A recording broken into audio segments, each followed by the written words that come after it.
Not for kids! Not for kids! For Transformers fans and aspiring artists! Not for kids! A lot of people have asked me to do a tutorial on how to draw or redesign Transformers, but I don't really want to give a set of rules because frankly there's a lot of ways you can go about this. This won't be a tutorial on how to mimic a specific art style, this is more of an in-depth process on my philosophies of designing, well for now just one character.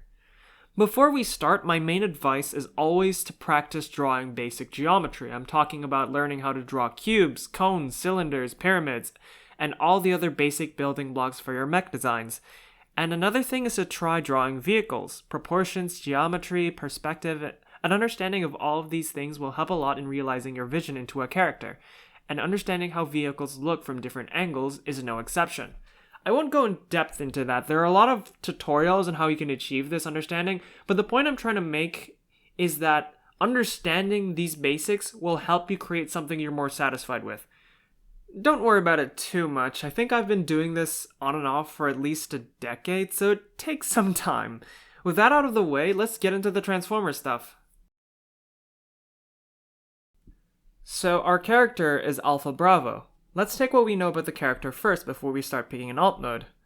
Alpha Bravo is an aerial bot. Not a G1 original, he's a Combiner Wars exclusive, and according to his bio, he is the slowest, feels the need to prove himself, and has honing missiles. He has always transformed into a helicopter up until this point. Also worth noting is that in the short story Deadly Aim of Masters in Mayhem, he is disguised as a rescue helicopter for the Abraxans. It's also mentioned that Alpha Bravo hasn't seen much combat, and his role was mostly logistics in that story. He's a bit of a corny dork as opposed to his Decepticon partner Off-Road, which acts as an amusing contrast to the Wreckers in that story. He's the only one who doesn't seem outright hateful, but instead a lot more eager to work together. And from this we have a great deal of knowledge of what the character has been throughout the media. If you notice, I didn't mention his IDW incarnation. The question becomes, do you need to know everything about a character before redesigning them? My answer is, it depends. Because let's say you don't know who Optimus Prime is, but you want to redesign him.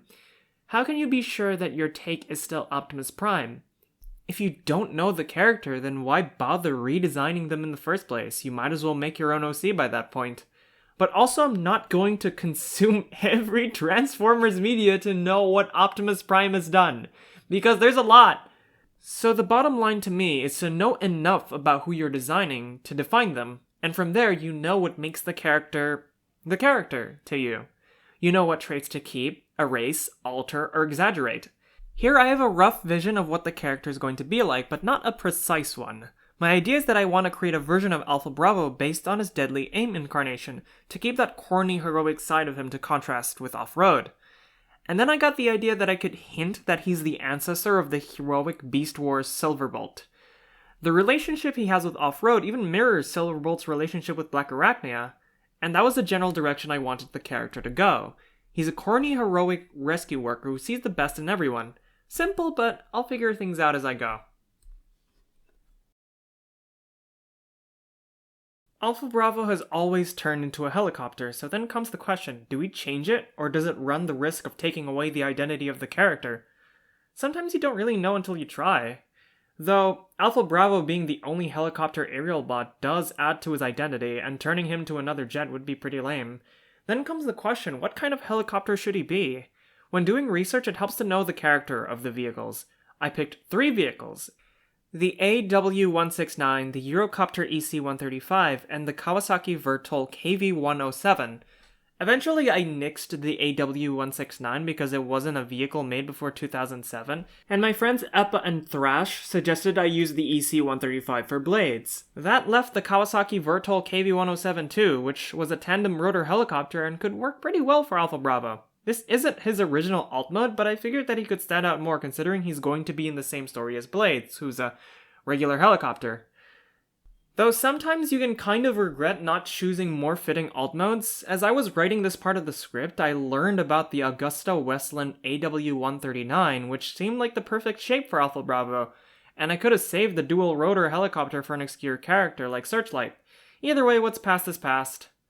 It also helps to have people who have seen or studied these vehicles before. 99er was an expert on a lot of military vehicles, which helped a lot with the Combaticons, but in this case, my other friend helped with the alt mode. Once again, if you want to gain a better feel, Try just redrawing the alt mode before drawing the robot it transforms into. I didn't do that for this design though. The silhouette is usually derived from the original character's body shape and the alt mode you chose. You look at the general shape of the character and the alt mode and try to find things to exaggerate so your character becomes more memorable. The most important things to consider to me are proportions, rough kibble placement, and variety. Proportions are a rough idea on how big I want the character's, parts and limbs to be, which ties into the variety. I want all the characters to have somewhat unique proportions from each other. They're aliens, which makes them more fun to fiddle with. I wanted his proportions to be roughly chunky, but not incredibly bulky. Rough kibble placement is also important because your silhouette isn't just making stuff up, but it's also founded on the shape of the vehicle. Makes the character more unique that way. There is one more thing to me, and it's usually the key ideas that I really want to see with the character. The ideas that make things unique. In this case, after some sketching, I've decided that I want Alpha Bravo's front rotor to be on his arm and it can function as a weapon. I wanted the thrusters of the back rotor to act as a jetpack so he can fly in robot mode. Not all of these ideas can be fully realized, and as you do the line art, you'll likely find yourself changing things as you go along. Fortunately, I didn't have to deal with too much of that with Alpha Bravo. Just know that things don't always go according to plan.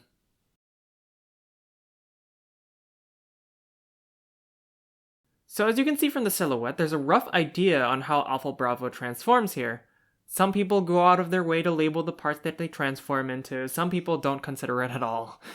I live in the middle where I roughly guess where the parts can go in the robot mode and how the transformation can work. Here I just made it so the arms are the cockpit and the chest is the folded top of the helicopter and the back is just the back rotor. The waist swivels 180 degrees and forms the ramp and back half of the helicopter. Would it make perfect sense on the toy? I'm actually not really sure. But is there an active attempt to make the kibble fold in the same general areas? Yeah, I'd say so. There are even things I try to maintain, like the winch of the alt mode. That way the metal rods don't just break apart, though there are times I just have to bite the bullet. That said, I think that this is what makes my designs different from the movie designs. Those designs focus more on detail, alien shapes, and big parts turning into small parts. Like how Ironhide's chest thing forms from his bumper. For me, they're more like armor panels or blocks that cover the robot skeleton. I don't really think it's necessarily a better way to do it, just that it makes it easier for me to figure out how they transform in case I want to animate them. When I say kibble placement, I'm not just talking about the outsides of the vehicle, I'm talking about the insides too. Which is why it helps if you have detailed schematics of the inner workings of your vehicle. I couldn't really find any good cross-sections when I was drawing him, just this low-quality internal cutaway, but it was enough for me to detail the forearm.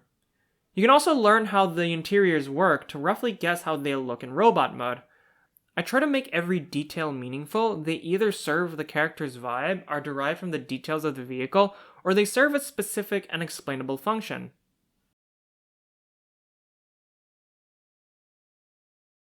I used to never consider this part of the design because, frankly, I just wanted to focus on designing a character, not a machine. I wanted my Transformers designs to just be freeform. Designing something functional is more for my original series, Function Override. The story of Function Override is a lot more atmospheric and less cartoony, relatively anyway. I wanted to let that be my playground for more believable designs, while my Transformers stuff could focus more on making cars turn to robots. What I'm trying to say is, I think functionality isn't always a high priority. At the end of the day, you're designing something fictional and you might as well put effort into conveying character rather than just realism. With that said, if you do want to put more effort into realism, look no further than your Transformers toys. For example, I'm still so in love with how Tarantulas' ankles work here. And if you want realism, try looking at actual robots like Boston Dynamics' Electric Atlas. Hey, this part really hurt my wrist. Remember to stretch your hands and your back. Pause the video and stretch. You good? Alright, let's go. I made this part separate, and I usually design the head after I finish the body because I consider the body to be the biggest challenge. But sometimes I already have a sketch going in, and it's usually what motivates me to make a full-on redesign. This is where your character work gets to shine the most. Use what you've learned about geometric shapes to create a defining silhouette. Here I try to make Alpha Bravo look kind of like a bird, but also give him the ears and feather things that are reminiscent of Beast Wars Silverbolt. He was originally going to have 4 eyes, but since the alt mode colors were going to be Japanese, I figured that he could have his eyes based on Ultra 7. This way, he sort of emulates that heroism in more than one way while still conveying an alien otherworldly feel to him.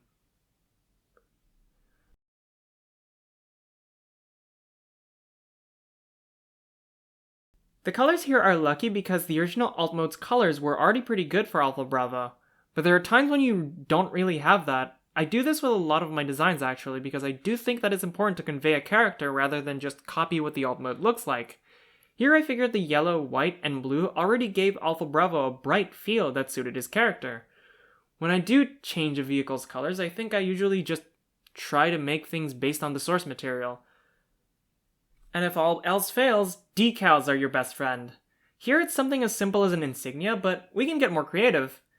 The bottom line is that I just try to have a rough idea on what the vehicle looks like and then just put the colors on the robot mode based on where the colors would be on the vehicle. Get creative though, I think it's a lot better if Transformers have a lot more out there colors rather than just gray. Paint exists for a reason. I wasn't going to delve into this, so I'll keep it brief. When designing the lore for a character, I use the concept I figured out, then try to determine the position this character has in the story. How can my character be a way for the audience to learn more about the world at the same time? Your world and your character are always intertwined. That's when your bio doesn't just communicate who your character is, but also something about the way they see their culture, the way they see the politics of their world, their leaders, their friends, their likes, dislikes. But soon you will realize that you'll have way too much information to fit in one paragraph. Well, I'll realize that myself. You guys can write however you want. I like the Allspark Almanac way of writing, where characters in universe talk about something and it kind of defines them. A lot easier to read for others too.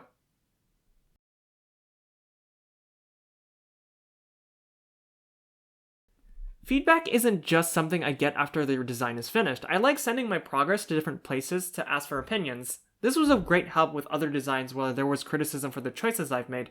This way we can catch mistakes ahead of time before it's too late. Honestly, a good amount of my designs are great because of the feedback I got from my friends and viewers, though Alpha Bravo went on pretty smoothly.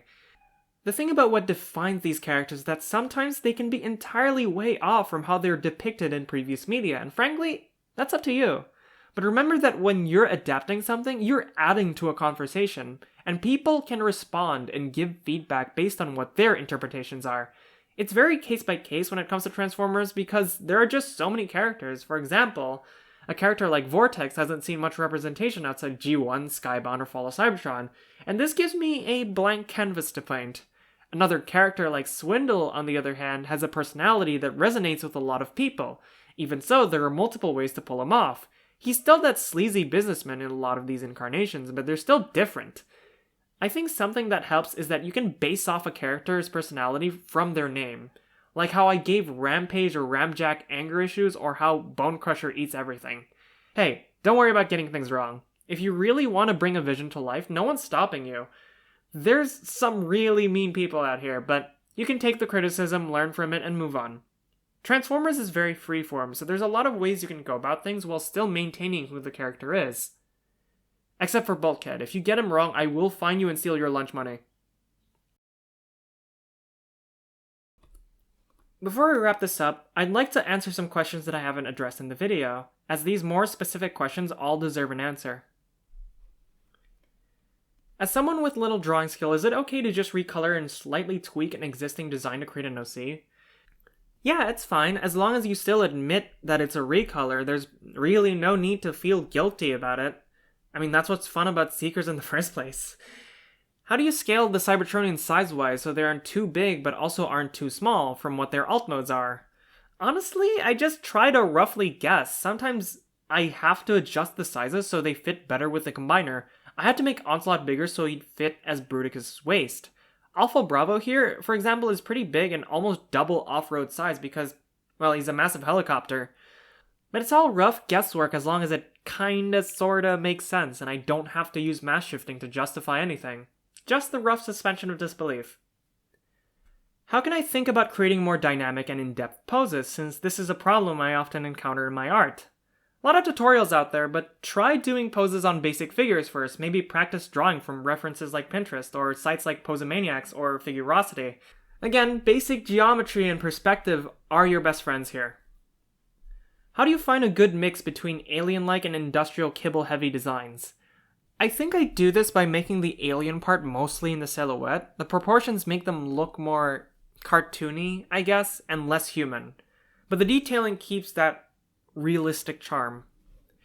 As someone who also uses Autodesk Sketchbook and wants to draw my own Transformers, any drawing tool like pen or brush recommendations and how to go about it going for a style like yours and the Bay movies for designs?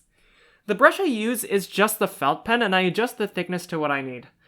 I usually use pen pressure for my less ambitious designs, the ones you see in the redesign videos. On the other hand, the stuff that's ambitious like Blitzwing or Barricade, don't use pen pressure at all because it's a lot easier to control how the details look this way. Megatron was drawn completely in MS Paint for this reason too. And so Alpha Bravo is finished, and so is the tutorial. He took around 2 days to finish, so there's that. Anyway, I think I've said all I need to say. I hope this process video's helped and you've learned something new today. Watch function override.